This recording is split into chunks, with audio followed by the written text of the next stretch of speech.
guys? Welcome back to Strong Successful Male.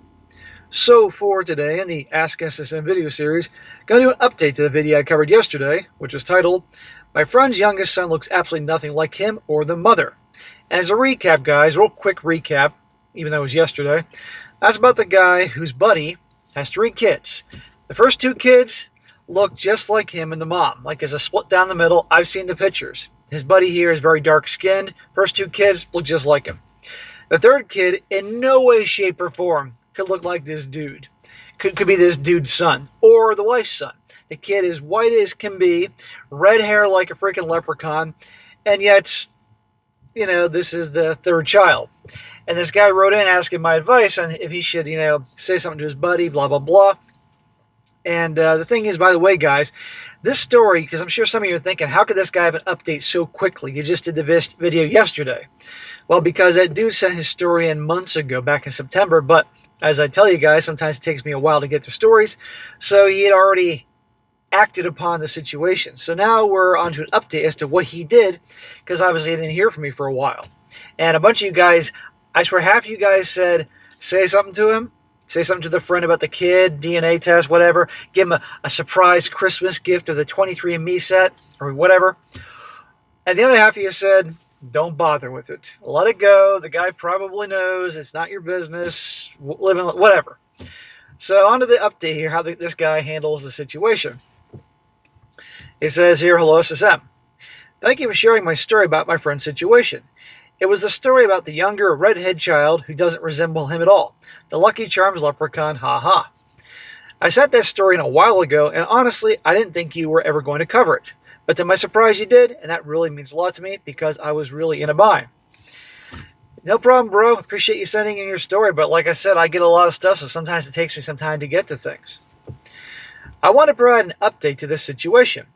Despite everyone telling me not to, I decided to talk to him about the paternity of his youngest son. Oh boy. Well, remember, I did the video yesterday, so this guy took action on this months ago. This happened long before he posted the video part. The reason for this is because I strongly believe in the saying, I believe that it's better to face a harsh truth than to live comfortably in a lie. Well, that's what you want to live by, not necessarily what he wants to live by. So I had to talk to him. If I were in his shoes, I'd want someone to talk to me. In other words, if you had cancer, wouldn't you want to know? Well, I'd want to know if I had cancer so I could take action immediately to try to do something about it. But some people, believe it or not, wouldn't want to know. They better just keep on living, not make any changes, or there are people like that. Before I get into what was said, let me give you some background on him. He and I have been friends for over 10 years, and we met in college through the same organization. And he's always had my back, just as I've always had his. Whenever I was in trouble or needed help, he was the first one to step up and defend me. Well, that's awesome. He's a real bro. And I can see why you want to help him. When I went through a severe bout of depression in college, he was always there for me. Also, when he went through some hard times, I was there for him. We were roommates several times, and he helped me a lot during those years. He's not just a friend, he's like a brother to me. Okay. And that's the type of friendship you never want to have end or get screwed up over something like this, And obviously you care, and I respect that. So I know him incredibly well. After more than 10 years of friendship, I can tell when he feels insecure, doesn't want to talk about something, or when something is bothering him. So when I brought up how his youngest child has red hair and mentioned that I didn't understand how it's possible, I immediately noticed his hesitation. Well, you mentioned that in yesterday's video, or in the story I read yesterday. That hesitation told me everything I need to know. It was clear this was something that he had already been weighing on him. Right, you sent me the pictures. You sent multiple pictures of the little redheaded dude. There's no way your buddy, unless he's colorblind, doesn't notice, ain't no way that's his kid. In the previous story, you asked if he used condoms when he had intercourse with his wife. Well, let me tell you, he did not. Well, smack to him. How dumb is that?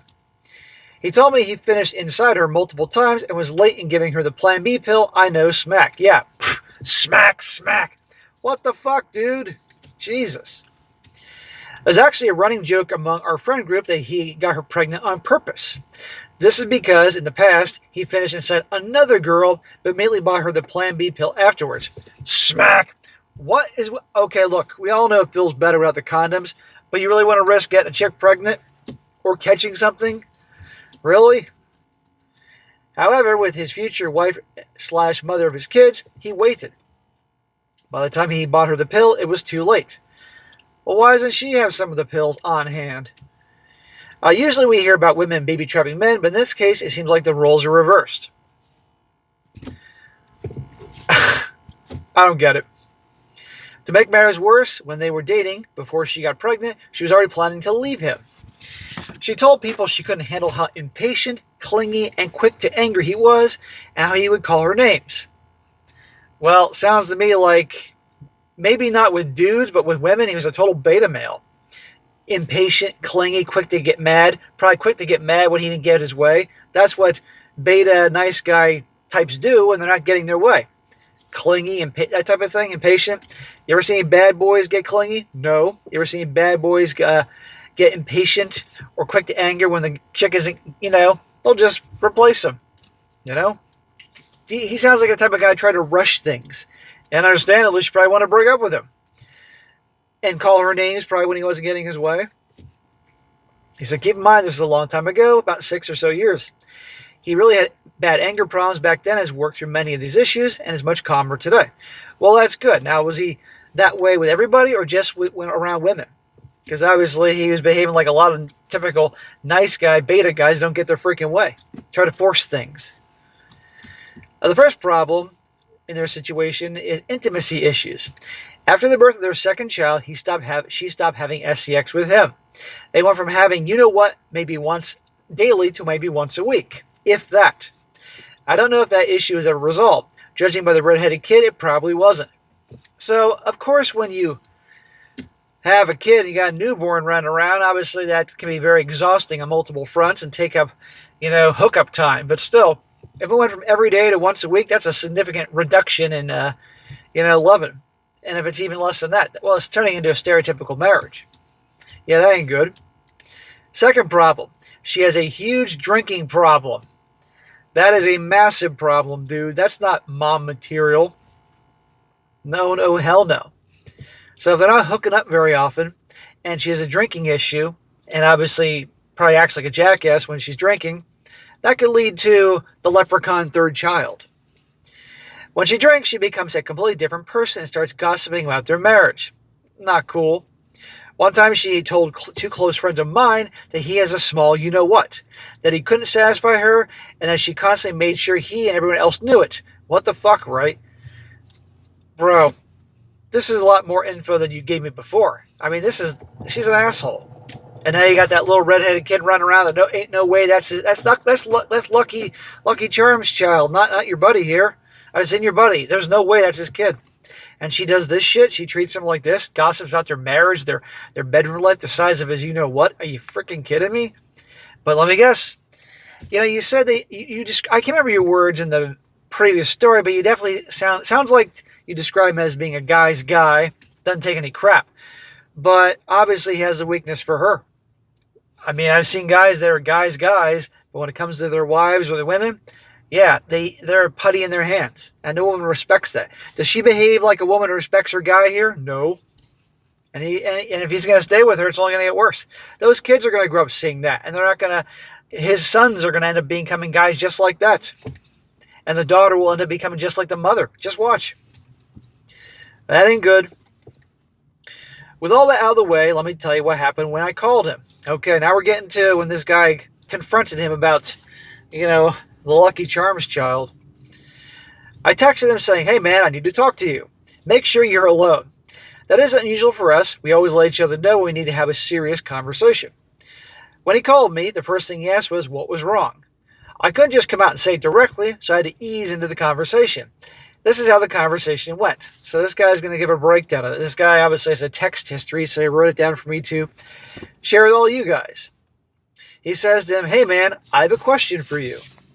His buddy says, yeah, what's up? He says, when you had your daughter, your mom forced you to get a DNA test, right? He said, yeah. This guy says, and your oldest son looks exactly like you, correct? The girl and the oldest boy look like you. And he's like, yeah. He says, keep in mind, every yeah is getting more and more agitated and more curious. Well, how would you react if you were getting this phone call? Think about it. So I say to him, I don't know how else to say this, but I'm just going to be blunt. And just know it comes from a place of love. He's like, okay. I say, did you get a DNA test on your youngest son? Oh boy. He says, what the fuck are you talking about? Dude, you can't blame him. Even though, given what you described as his marriage and all. I said, your youngest son has red hair and white skin. He looks nothing like you. Oh, you're playing with fire, buddy.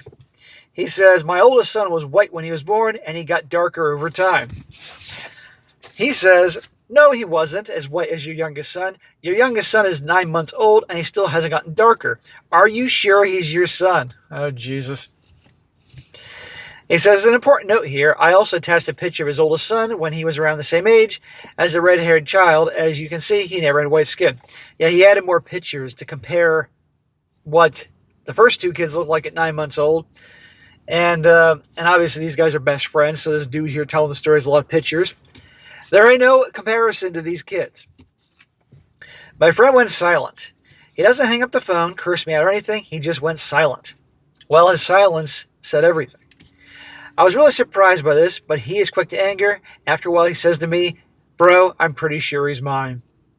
He then proceeds to change the subject and talk about a very popular anime we both like, but me, I kept pressing him because I couldn't let it go. How do you go from basically, did you DNA test your third child because it looks nothing like you, therefore your wife's cheating, to chatting about the most recent episode of South Park? This dude obviously knows something's on, but he's allowed himself to be in the situation. He's not going to do anything about it. I continue saying, you should really think about getting a DNA test. I know if your mom was still alive, she'd want you to get one. You can never trust anyone fully, even your own wife. Well, clearly he can't trust this wife. This wife sounds like a total a-hole. However, you did point out that his behavior back in the day, he wasn't exactly James Bond with the ladies. He obviously was turning her off. He says, hey man, I know it comes from I read that part. Oh, he says this. He goes, hey man, I know this comes from a place of love. I really appreciate you coming to me and telling me. I'll keep it in mind. Thank you, bro. Translation, done. Let's not talk about this again. That went a lot better than it could have. That could have gone real bad. Him saying, look, motherfucker, and, you're no longer friends.